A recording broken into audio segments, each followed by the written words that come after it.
Okay. Board question for today. What are the names of the two counties where most Iowan effigy mounds can be found? Does anybody know the answer to that question? We kind of talked about it yesterday. No. Not Wapello County? Summer? Do you know? Okay. That's not. Okay. Try this guess. What part of Iowa do we find most of the effigy mounds? Okay, so we have central Iowa, we've got southeast Iowa, northeast Iowa, northwest Iowa, southwest Iowa. What part of Iowa? Southwest.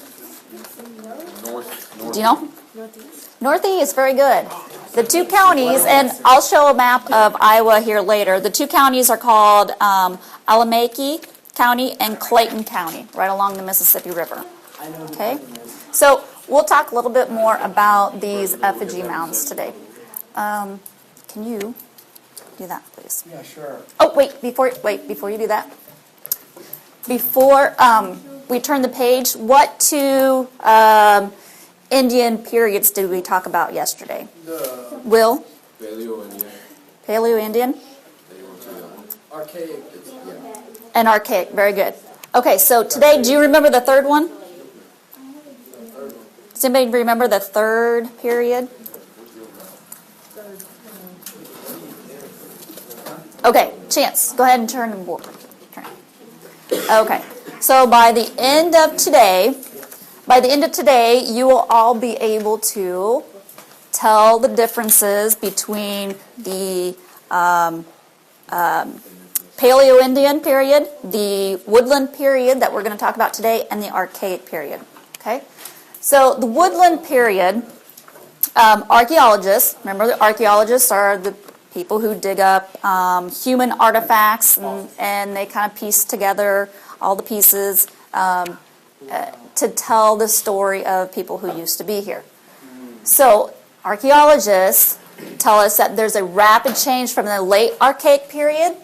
The archaic period was divided into three eras, early, middle, and late, to the middle woodland area. So in general, when we talk about these periods, it's the change happens over a long period of time. But from late archaic to middle woodland, it's a rapid change. So here are some of the things that our archaeologists will group together the woodland period with. Their food gathering techniques, which we'll talk about, pottery, earthen mounds, and also a more complex social system. Now, I'll go ahead and tell you a little bit more about that because we're not going to talk about it later. The social systems that start to emerge during this era, archaeologists figure it's because when they bury their dead, some of them are buried with like exotic materials like copper. Copper was valued back then, or like certain type of pottery, artifacts. So depending on what remains, depending on what artifacts were with remains, would signify what that person's status was in the tribe. Okay, so someone who is honored more, someone who is wise, was considered the wisest or wiser, they would probably be buried after they died with more things. Kind of like how the ancient Egyptians used to do with their pharaohs. Okay, Chance, next page, please.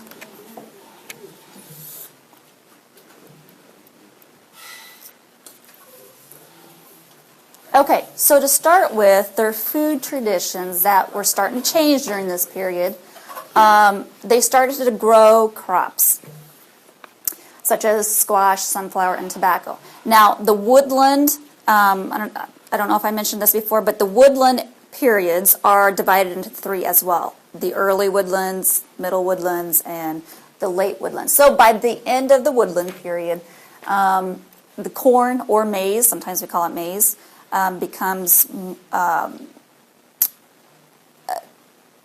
It's more in their diet. We find it more in their diet.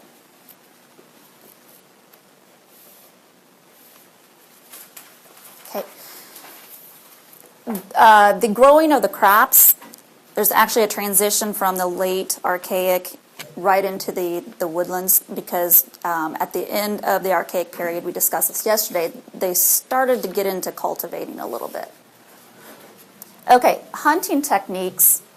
They started using the straight spears. Do you remember what the Archaic people used? Oh. I showed you a picture yesterday. Hunter, Nope. Okay, that's not fair. change your mind? Okay. Okay, so it was like a spear, and they bent the back part of it down, and they throw it, and when they did, they would release, and they'd push off, and they'd go faster. Right. So the bent part was made of Yeah. deer antler. Deer antler. Yep, and it had a weight on it as well so that it would go further and they could throw it harder. Very good. Okay, so by the end of this period, though, this is where we start to see, or our archaeologists start to see that the Native Americans are going to start using bow and arrows. Okay? Where did it come up with that? The Chinese. Probably the Indians. Yeah, but which one? Tonto? You know what Tonto means in Spanish? Right. Okay, Chance, go ahead. Okay, so during this period, we start to see some pottery being found in the burial grounds. When they first started making pottery, the walls were. Anybody in here, and have you taken ceramics with Mrs. Denley? Okay. Yeah, kind of. Have you done pinch pots? Yes. Okay. Because these are ancient. Okay.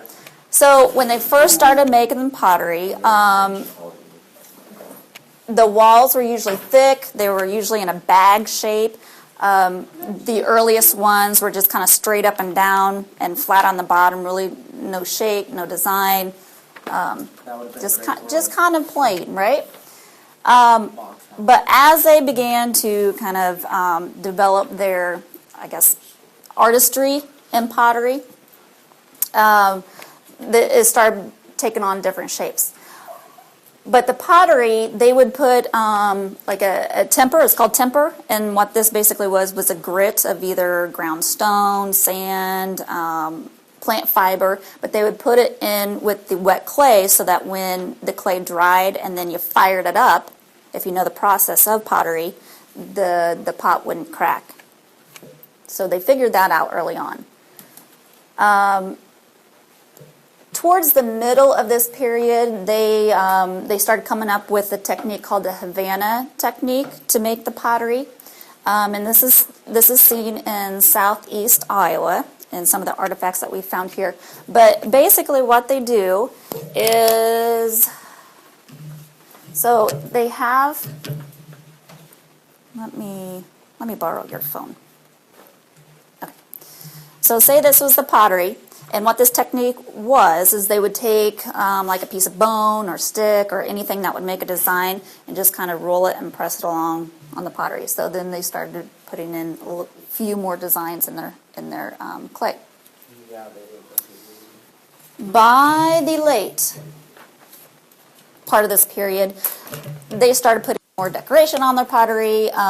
They started becoming a little bit more rounded like this, and a little bit narrower in the openings. So they started taking on a more sophisticated shape.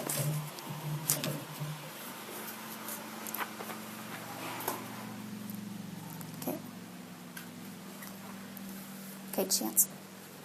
Is it true that Jesus can walk on water? He did. Okay. So lastly, we're going to talk about their burial mounds. Okay, so yesterday we talked about during the Archaic period, archaeologists started seeing burial mounds. Those were specifically for burying their dead. Okay, so at the beginning of the woodland period, it's the same thing. So we see these all over Iowa, these burial mounds. Sometimes, though, archaeologists have figured, or they've kind of decided that some of these were used for marking borders between other tribes. And they started also using these mounds as ceremonial purposes, especially when we get into the effigy mounds.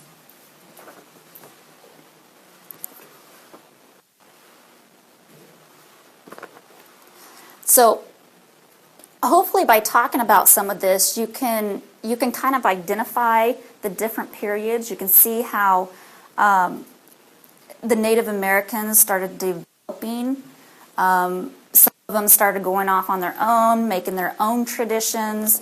So when you do your presentation on your Native Iowan tribe, hopefully you'll be able to see the differences between this tribe and that tribe. By the late woodland period, these mounds started getting smaller. There was fewer, less exotic things put in these mounds. In northwest Iowa, they were influenced by the Hopewell culture, which came from the Ohio and Illinois river valleys. And that's when they started building these effigy mounds. So these are the effigy mounds that you can see in the Effigy Mound National Park.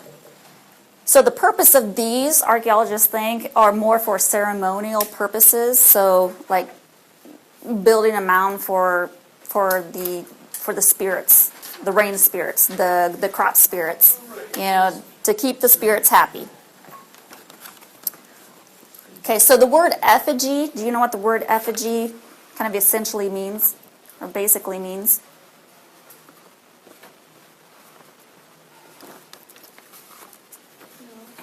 I heard a little kid try not to say it personally. Well, the word effigy, it basically it's like a symbol for something, okay, or it could be a statue, an idol, okay.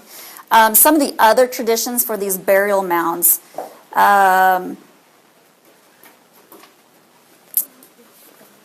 Okay, so the purpose of these burial mounds, the Indians didn't really have like digging shovels like we do today. So they had like shells and rocks and stuff like that to help them dig. So it wasn't really, they couldn't really dig into the ground to bury their dead. So that's why they built these mounds.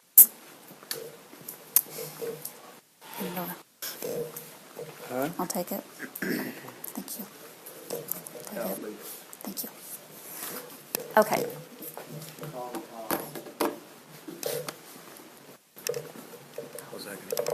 So, some of these mounds had multiple people in it. Okay, so what archaeologists figure is, why would you think that some of these burial mounds would have multiple people buried in it? Any ideas? Sorry? Families, okay. Okay. Social stature. So, like a burial with up to 25 people, you think all those 25 people were of social stature? Okay. Or it's because they believed that they didn't want the people to be alone. Okay, those are all really good ideas. But what I have found in my research is that the archaeologists believe that, okay, so think about this. During wintertime, how easy is it for you to dig the ground? Pretty hard. The ground might be too frozen to dig, so people who die during the winter, they kind of build up those bodies, however many people died during the winter in a tribe, and then when the spring thaws out the ground, then they can start building these mounds to honor these people. Anything else? Mm-hmm. Anything else? Any other ideas? Some people might think disease, like if there's a disease that went through, many people dying at the same time. Also, perhaps maybe during the gathering season, if like grandma dies, or brother dies, and you don't really have time to stop gathering for the winter, so you kind of put him to the side, and then when you're done gathering, then you'll bury him. You can die. Yep. We're just gonna leave you in the Well, TV smelling for like practical purposes, you know, berries only last for so long, right? Or some of these things that you can gather only last for so long. So when they're ready to be picked or whatever, you need to get to them. What they did was they just put them in snow to preserve them. Yeah. And one more thing about the burial grounds. They believe that some of the tribes, instead of burying the dead immediately, they would put the dead people up on the platform, and then when it was time to bury them, then they would take like a big group or however many people died within a certain amount of time, and then they'd bundle them all together because they found some of these mounds that have people bundled together. Yeah. So So, basically, it keeps So they were it called the keeps a good progressive record of how, Indians. like, how these people died at certain times. well, based on like carbon testing, carbon 14 testing, I think it is, they can do that to see how much radioactive carbon has been released from their bodies. So they can do that. Okay. All right, now Chance and everybody else is going to turn to your neighbor and state a difference, so tell your neighbor a difference between the Archaic period, the Woodland period, and the Paleo-Indian period. So do that now. Yes. I was up in the office, I was just finishing up my application stuff. Okay. I'm not done, I'll go from there. Okay. Mrs. Swanson, she has to figure out my like GPA stuff and class rank and stuff because last year what happened is our advisors messed everything up putting it in, so she has to like redo it.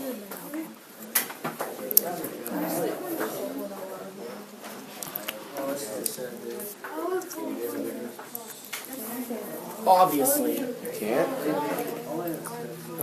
Did you state your differences? Of course not. With my guy. Will? You did? All right, yeah. Have you told anybody differences yet? You told Will? The differences between the three periods. Like, okay, so when you're stating your differences, think about food, clothing, shelter, etc. Can you wait for just a minute, okay?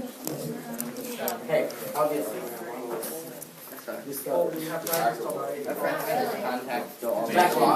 Okay, it sounds like you guys are done talking about the differences, so let's see how well you did. No, when was it discussed? Okay, back up here, guys. Back up here. All right. Okay, so we've got Paleo-Indian, Archaic, Woodland eras separated here. Okay, we have all these facts spread out here. Okay, who would like to be the first one to put one in their correct spot? Okay, Will. And I believe that I fixed this. Maybe not. Can you use the pen? Put the pen where? Oh, the pen's in that black container.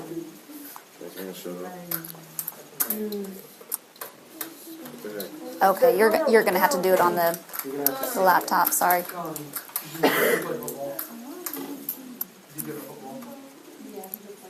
No. Click the arrow. Click the arrow. Wait, okay.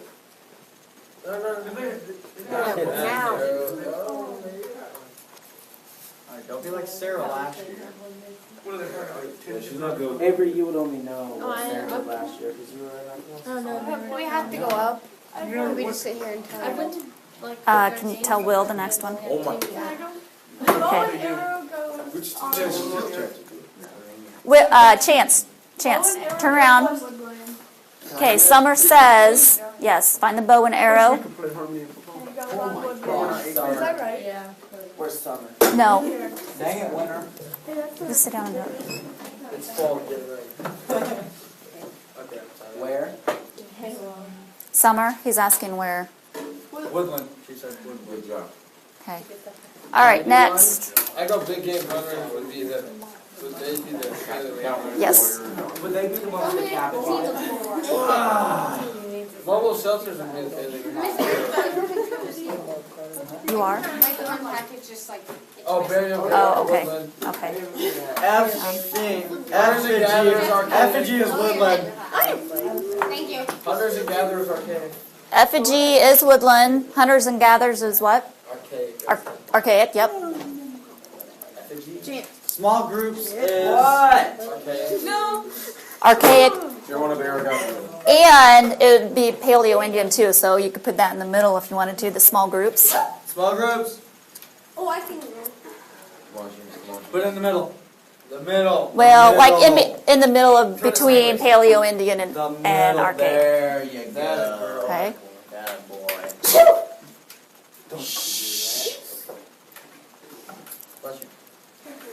The Native American blue season was really Okay, Corn/maize. we need some help up here. Ceremony burial. What?